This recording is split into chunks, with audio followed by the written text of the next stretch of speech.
All right, so for today, we're just going to look at one particular type of problem that'll be on your worksheet that we have not done before. So the idea is this: we can identify types of parallelograms using the slopes of the four sides and the two diagonals. If we know the slopes of all four sides and we know the slopes of the two diagonals, we can tell whether or not it's a parallelogram. Then once we know it's a parallelogram, we can tell whether or not it's a rectangle, whether or not it's a rhombus, and then whether or not it's a square. Okay, so here's the steps that you'll follow in order to do that. If the slopes of the opposite sides are equal, then those sides are parallel, and we know we have a parallelogram. If the slopes of the opposite sides are not equal, we don't have a parallelogram, and you can stop the problem. There's no point in going on. If it's not a parallelogram, it can't be a special parallelogram if it's not a parallelogram at all. Then, once you've done that, we can look at the consecutive sides. Those would be sides that share a point. If they're opposite reciprocals, like 2/3 and -3/2, those sides are perpendicular, and we know we're going to have a rectangle. After you've checked whether or not it's a rectangle, you can check whether or not it's a rhombus by checking the slopes of the diagonals, which is part of what you were supposedly doing on last night's assignment. If the slopes of the diagonals are opposite reciprocals, then the diagonals are perpendicular and we have a rhombus. So, let's look at these. The nice thing about this is that they went ahead and gave you all the slopes. You didn't have to count any of the slopes. This will make these problems a lot faster. Okay? So, identify the type of quadrilateral from the given slopes. So, first of all, they gave you the slopes of all four sides. Notice the sides that are opposite each other, PQ and RS. Notice I know that those are opposite because they don't share any letters. And then QR and PS are the same. So what do we know so far? We know it's a parallelogram because the opposite sides are parallel. So the opposite sides are parallel. So we know that this is a parallelogram.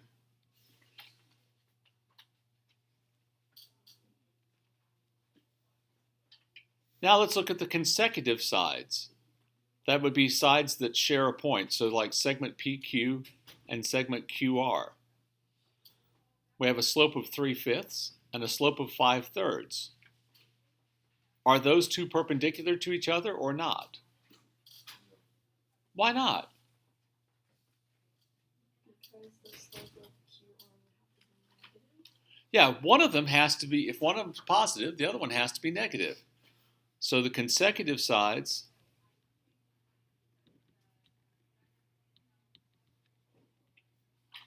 are not perpendicular.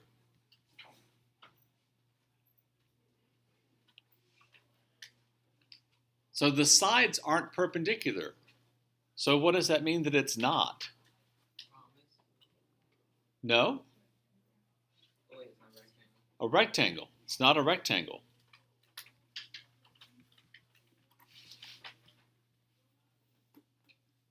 And then we'll look at the slopes of the diagonals.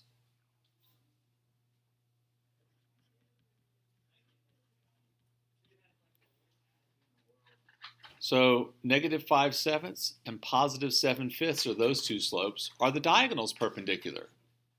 Yes. If the diagonals are perpendicular, then what kind of a thing is this?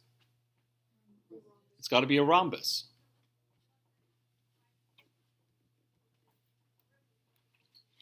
So it's a parallelogram, it's not a rectangle, it is a rhombus. If you want to give a single name, the best name that covers everything that we know is that this is a rhombus.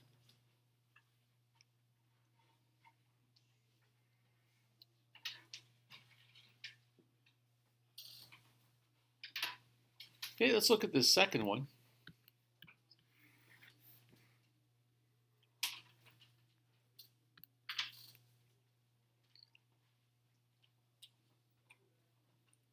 So we'll start with the opposite sides.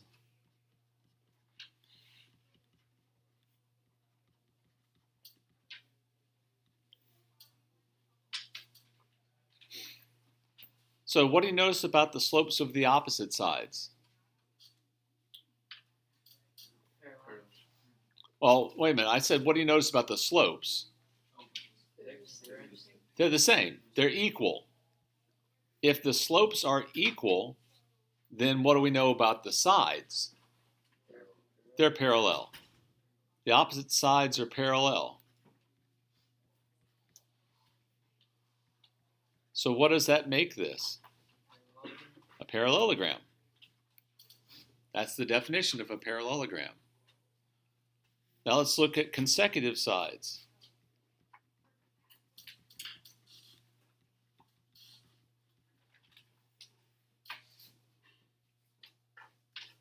So for example, YZ and XY. They both have Y in them. Are those parallel? Well, clearly not. They can't be. They're consecutive. Are they perpendicular? No. So they're not perpendicular. So what does this tell you? Not a rectangle. Remember, the sides tell you about whether it's a rectangle or not. And then we'll look at the diagonals.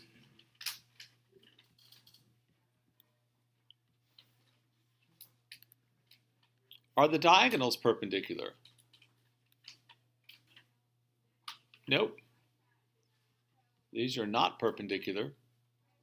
So what do we know? It's not a rhombus.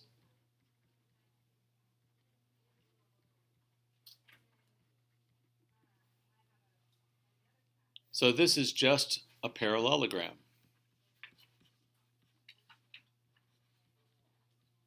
And that's all. Yes.